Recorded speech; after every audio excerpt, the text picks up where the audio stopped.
Don't let the unrelated business taxable income tax destroy your retirement account.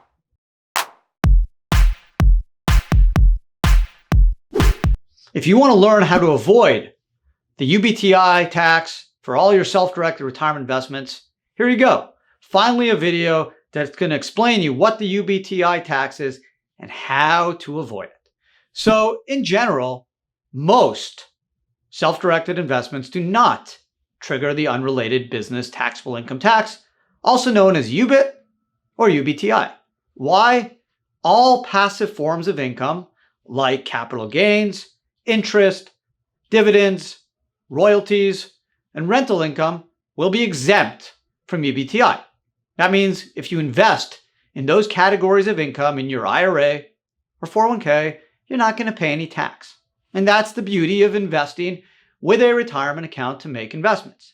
Now, UBTI can be triggered in three main instances.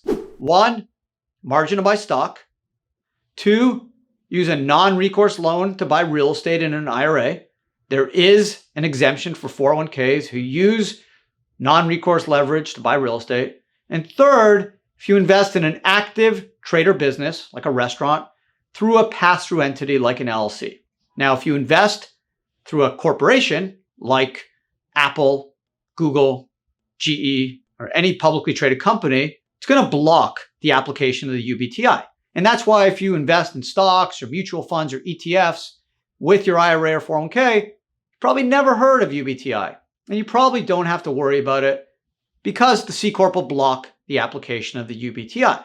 But if you invest in a pass-through entity, like an LLC, and operates a business, you may be subject to the UBTI tax if that investment generates more than $1,000 of income. So this is how you avoid it. Number 1, if you're doing real estate and using leverage, try to use a 401k, especially a solo 401k if you're self-employed, because there's an exemption under 514C9 for a 401k that uses a non-recourse loan to acquire real estate. That exemption does not apply to IRAs. Don't ask me why. Number 2, if you're investing in an active trader business, try to invest through a C Corp. Blocker. Do not invest, or I should say, be careful if you invest through a pass-through entity because the UBTI tax could apply if there's more than $1,000 of net taxable income.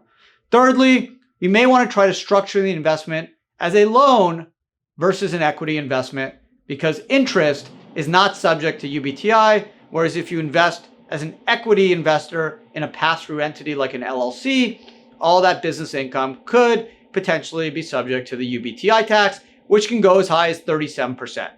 So the UBTI tax, the rules are pretty complex.